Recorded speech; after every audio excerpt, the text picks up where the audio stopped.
What is up guys, it's your boy Swell, I'm here, back with another World of Warcraft video for Classic WoW, and this time we're specifically talking about Classic WoW Hardcore. For those of you who are out of the loop, we're getting fresh hardcore servers this week on Thursday, and in case you're watching this video after those servers came out, the Thursday I'm referring to here is the 21st of November, so if you're watching this after the 21st, well, these servers are already out. Now, the aim for this video is to talk about a couple of tips and tricks that I've picked up along the way that might help you survive during your hardcore journey.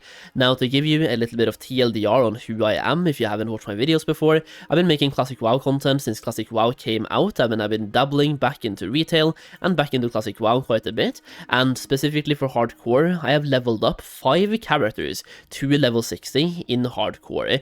Now, 2 of those was a druid, and 2 of them has been a warlock, so I've been really stacking those 2 classes, and I've also leveled a rogue. So 2 druids, 2 warlocks, and a rogue to level 60 in hardcore, 3 of them on the official hardcore server, well, the hardcore servers, we have Necrosh and Stitches on EU, and a couple of them on the old servers before hardcore was a thing, where we use the add-on for hardcore and self-found. Now, pretty much all of my characters have been self-found, even on the official hardcore servers. When I leveled up there, for example, I leveled up too fast, and there was really nobody to trade with. I was in the top 20 or something for speed leveling, so we leveled up really fast, and yeah, I've been leveling in hardcore quite a lot. We're leveling right now, we're playing a level 35 Hunter this time around, just doing some practicing, and I want to give you guys some tips and tricks that might help you survive in your hardcore journey. Now, advice number 1 is going to be super simple, but it's also very valuable, and that is to not go into caves unless you know for certain that you can actually get out of those caves and keep your life. Especially at the start of the fresh servers, we have something in Classic WoW and World of Warcraft in general called dynamic respawn, which means the more people you have in a zone, the faster those mobs spawn as well, and this causes caves to be an absolute death trap, because some of the mobs you don't expect to spawn, they will start spawning really fast. Now, typically, your starting zone caves, you are fine. So for Northshire, for example, this cave up here is absolutely good to go. Like, you don't have to be worried about this one at all, because those mobs are usually neutral. You want to be aware of mobs or caves where the mobs are not neutral, like for example down here at the Fargo Deep Mine, and you also have up here at the Jasper Lode Mine as well, just using Elven Forest as an example. Now, last hardcore fresh, or when the actual hardcore service came out, I played a gnome, and I'm gonna say caves in Dunmorrow are an absolute death trap. We had such a close call at the Wendigo cave, which I'm pointing at right now. We had the closest call ever at this cave, because we had been practicing a lot. I was in a duo at the time, and we had been practicing like a couple of times, and doing this cave in a practice run was not a problem at all. But then when a fresh environment came out, we had about 50 people in the cave at the same time, and the Yetis, they were hyper spawning, and if you ever got into trouble, that trouble just multiplied on itself by more Yetis spawning, and if you tried to run out of the cave, well, even more Yetis spawned. So if you're doing a quest that has anything to do with the cave, either go in knowing you will survive, like have multiple backups to get out of the cave, or try to grind your mobs outside the cave, or as close to the outside as possible. That way you have the option to run out. The deeper in a cave you go, the more in danger you are, and chances are you will probably fail. And this cave, the Wendigo cave, is supposed to be the easy cave, and we had problem in that cave. You also have this cave over here, which you can see some colors right now on my map, right? Yellow means it's dangerous, and red is a high death area, and this cave is a high death area. Over here you have both casters, you have ranged that are throwing spears at you, and you have melee mobs as well. And you have the same situation here, where the more people are here, the faster they will respawn. So this cave, absolutely skip if you can. Like, I would suggest skipping any cave, unless once again, you are very comfortable knowing you can get out alive. Now, that is obviously just a starter zone to give you some later game examples of caves you really want to skip. You, for example, have Stranglethorn Vale, and you can see right now you have a cave up here, right? The Curson cave, for Colonel Curson.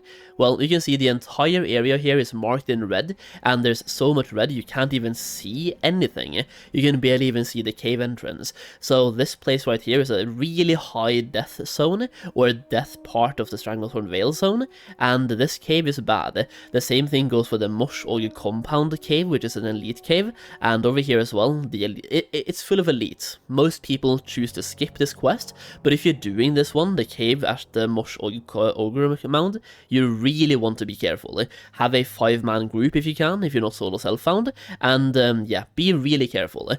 In general, be careful about caves. Now, the add-on I'm using here, by the way, is called a Death Log, so if you go here, you have a Death Log add-on, and if you left click on Death Log, it will take you to a log of people that have died that also use the add-on or have hardcore add-on.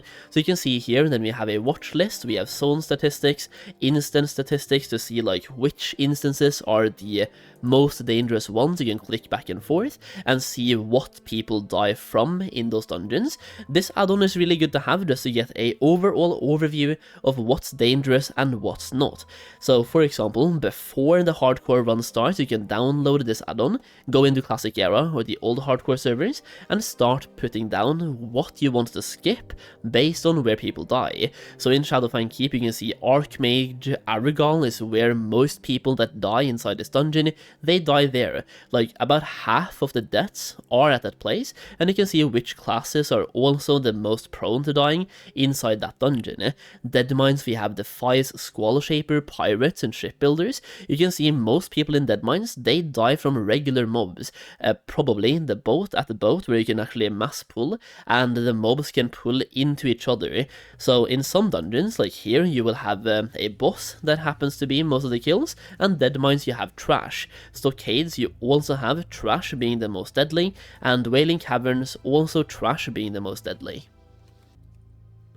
Now, it's outside of just dungeons, it's also really cool to see where in different zones a lot of people die as well. This will give you a really good indicator of which zones you might want to skip, or which parts of different zones you also might want to skip.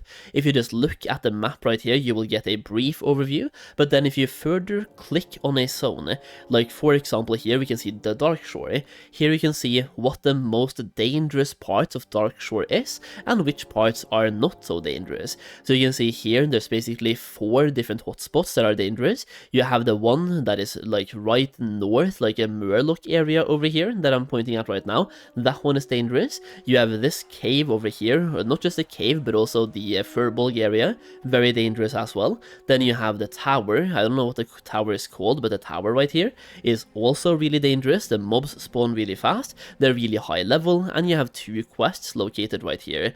And then all the way north is also marked in red, so you know which areas you want to be really careful in if you don't skip them entirely.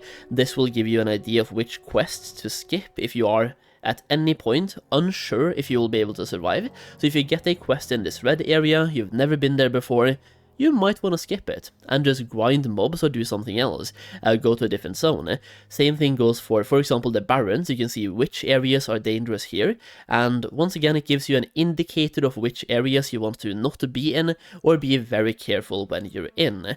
Going to Tanaris, you can see the same. We basically just have 3 hotspots here. We have the Pirates, we have the Waste Wanderers, and we also have all the way down here, you have a cave. Don't go in that cave, I've made that mistake myself, and you really want to stay away. And for how I died on my first ever hardcore character, this red spot right here in Ungoro Crater, stay out. Like, please, I don't want to see any death clips from this cave at all. So this add-on, once again, Death Log, is really good to just see what's dangerous before you even go there. You can once again download the add-on before the service comes out and start looking at the zones and realize like where danger is, or you can just have the add-on ready to go when you're playing on the actual hardcore servers after November 21st. Now the next advice is to use line of sight to your advantage, and I'm going to be using a very common mistake from the alliance point of view here. So if you're playing alliance, you basically get 2 advice in 1, but using line of sight to your advantage is a huge bonus, and you can, for example, level faster by having less downtime, by simply taking less damage per mob you actually engage, and it can also save your life. If you're a warrior, getting a caster on you is absolutely detrimental, and I'm going to show you by attacking, not that pillager because he wants that one, but I wanted to have a pillager to show you line of sight. So let's see if we can find a pillager over here and use some clever line of sight mechanics to not take that much damage. Over here we have a Defias pillager, so I'm just going to engage combat with this one, and you can see he starts casting fireball. If you're a melee, you can basically, for example, go here, you can start attacking him. Imagine I'm attacking him right now, and right before the cast finishes, go behind a wall and then do the same thing and just keep that going. So anytime you try to cast pretty much anything, just go behind any line of sight that you can and just keep that rotation going. And until he finishes the cast, you can obviously do melee combat. Like I could combat him right here, then go behind the line of sight again, and over here, now we're in combat, fighting him, and right before the cast finishes, you would then go behind a wall. And trust me, if you're level 15 or 14 fighting at this area, these Defias pillagers have caused so many deaths.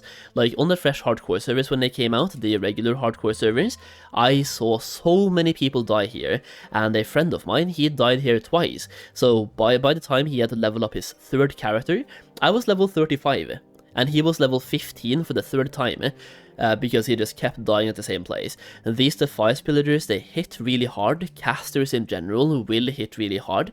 If you're playing, for example, a warrior, or anyone focusing on negating physical DPS or physical damage, casters will hit you really hard, and using line of sight to your advantage there is absolutely insane. You can take way less damage from the mob, and for that, just imagine I'm fighting a mob right now. I would fight him as close to this edge as possible, drag him over here, use silences or kicks, and fight him where I'm standing right now. And when whatever he's casting is halfway done, all you have to do is move like this. Now you're in line of sight, and you bring him over here, so he's standing where I'm pointing right now, and then when he's casting, you once again just move over here. So fight close to the edge, and then line of sight. Just fight close to a wall, and line of sight. It sounds really easy and really dumb, but trust me, doing something like that will save your life more than just once, and it will save it over and over again. And even if you are a good player and you know how to survive anyway, you will simply take less damage from casters, and less damage taken means less downtime in the forms of eating food, for example. If you're a warrior and constantly going down to 15% health after every fighting combat, you will have to sit down and eat food for 10 seconds, so if you're trying to level up fast, it will just simply help you level up faster. Next up, use fence kiting and simply object kiting to your advantage whenever you are fighting just about anything. This is both for casters, ranged classes, and also for melee, even though range definitely double dips from this. So for this, we're going to pull this Harvest Watcher and try not to kill it, just keep it engaged in combat. And I'm just going to not fight this, but I'm going to kite it back and forth. I am currently using cheetah aspect, so let's take that off just to make this simpler and easier to showcase. So in this case, we can kite him like this, and I can jump like this, and we can keep jumping back and forth, just so he doesn't hit me. And if you're a warlock, for example, these Harvest Watchers hits like an absolute truck. They are immune to taunt, and they cannot take damage over time through shadow damage. So you're just not doing any damage to them, and they will absolutely wreck you if they get close to you. So you can keep jumping back and forth on the fence, just to, basically you can use this movement pathing to your advantage, and you can just keep jumping back and forth for a long time. Now, you also want to make sure if you're doing this for a long time to keep hitting the mob, otherwise it will reset eventually. So you will, for example, use a shot at some point, like this, just keep it engaged and fighting you, and then once again go back to just kiting and using the movement path to your advantage, and once again just keep hitting the mob whenever you can. Now, this is not only beneficial to casters or ranged people, it will also be beneficial to melees, specifically two-handed melee characters. So imagine you're a warrior or a paladin. Typically, you will be using a slow weapon, and this mob might be attacking faster than you are, and you can use something like this to kite the mob around, and therefore trade attacks 1-to-1. So if you're using a weapon with attack speed 3.2 or something, and the mob hits you twice, meanwhile you only hit the mob once, you can once again use this to your advantage to trade hits 1-to-1, just to like prolong the time it takes for the mob to attack you, right? So even melee characters can definitely use this to their advantage, and once again by doing that you simply take less damage from the mob. And also, if you're in a situation where you need to get some distance between yourself and the mob, let's just imagine you either need to kite or you're about to die, you can once again use object to your advantage there as well, instead of just, if I'm running away from the mob right now, he will keep hitting you over and over and over again. Drag the mob to an object, jump over the object, and now you have distance. Now, earlier in this video, I recommended you guys an add-on called the Death Log, and another add-on I would recommend you have for hardcore. This kind of depends on how much you've played before, but an add-on called the Unit Scan. If you don't know about the dangerous mobs in Classic WoW, you can use an add-on called the Unit Scan, where you can put in manually which mobs you want this to scan for, and when those mobs shows up around you, it will play a warning effect on your screen, as well as a audio cue. So you can see right now I've been scanning for Terramus the Devourer, and when he pops up in your radius, or is like in your zone, or within a couple of yards, like 100 yards of you or something, it will then pop up as a warning in the middle of the screen like this, and play a really loud sound at the same time, so it's impossible to miss. And this can be really good for Stitches in Duskwood, for example, on the Alliance side, or Terramus in Blasted Lands, as you can see, or Devil Source, or even King Moshin on Goro. Any mob that is dangerous that you want to have an audio cue for when he's nearby, you can use Unit Scan for exactly that. Now you also have another add-on called the Rare Scanner, which you can use for the same purpose, but instead of telling you with an audio cue on your map, it will show you on your minimap where rares are located. Now some rares do hit really hard, some rares can be rare elite, and if you pull one by mistake, thinking it's a regular mob, it can actually mean death for you. So once again, it's just really good to have, and the less knowledge you have about Classic WoW, the better these two add-ons will be. And something I've learned after leveling 5 characters to level 60 in hardcore is that hardcore is a lot less about your skill, like in WoW or Classic WoW, and a lot more about how much do you know about the game itself. Do you know which rares are dangerous? Do you know which dungeons to do? Do you know which dungeon to skip? Do you know which quests to skip? Classic hardcore is a lot about game knowledge, and add-ons like Unit Scan and the Rare Scanner can offset your lack of game knowledge. Speaking of lack of game knowledge and leveling in Classic WoW, or Classic WoW Hardcore as well, if you don't have a leveling path, well, it's going to be tough for you. First of all, if you're leveling and trying to level fast, it's quite difficult in Classic WoW unless you know what you're doing, and for Classic Hardcore, it's a lot more difficult as well, if you have to navigate where to go and what to do.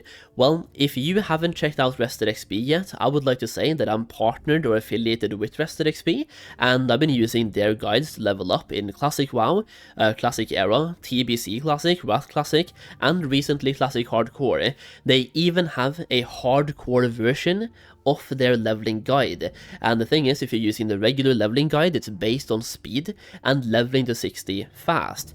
If you use the hardcore version, they take out death skips and they tell you which quests to skip because they're dangerous. So you can basically have somebody hold your hand and guide your way to level 60, and I'm just gonna say this is a huge help if you just want to get to level 60 in hardcore. And not only that, but RestedXP will also help you save time Even if you don't care about leveling fast, spending time, like time is valuable, and time is a really valuable resource. And I've compared leveling a character without rested XP versus with rested XP, and here we can see we got to level 54 in 157 hours played. On this character, we got there in 129 hours played, so they basically saved me about 20 hours, or 18 hours of time, so that's about 10% that they're saving you, or more like 15% time, so you end up leveling way faster. And it's like, even though RestedXP is made by speed levelers and focusing a little bit on the speed leveling aspect, I try to think about it not like a speed leveling add-on, but an add-on that saves you time.